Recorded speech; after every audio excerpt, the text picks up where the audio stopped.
ৰাস্তা ফালে কেতিয়াবা ওলাই আহিও বহুত ভাল লাগে।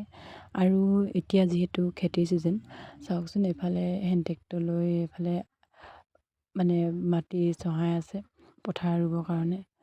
মাটি মানে হাল বাই আছে। আজিকালি প্ৰায় গৰু কমেই দেখা যায়। আৰু এয়া আমাৰ লগৰ কেইজনী আহোঁতে কঠীয়া পাৰি থোৱা দেখিলোঁ। কঠীয়া চাওকচোন ইমান ধুনীয়া লাগে আজিকালি পৰিৱেশখিনি। মোৰ মাতটো মানে ভইচটো বেয়া হৈ আছে দেই, হ'লেও মানে ভইচটো দিছোঁ, আপোনালোকে বুজি পাব চাগে।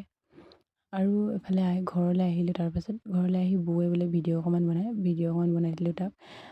ভিডিঅ' মানে কি, ৰিলচ বনাই। আৰু মানে মই ফটো মাৰি দিব কোৱাত মই এনেই দুটামান তাইক মানে মই ভিডিঅ' কৰি ৰাখিলোঁ, সি গমেই নাপায়। দেখিছেনে বাৰু কেনেকুৱাজনী কৰি আছে। আৰু ইফালে মোৰ লগৰজনী আহি মেলি মানে ফটো মৰাতে লাগি গৈছে।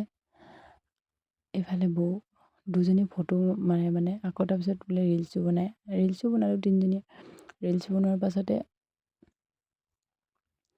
এইটো ৰিলচ কোনটো গানত বনাইছোঁ বাৰু আপোনালোকে কমেণ্ট কৰিবচোন।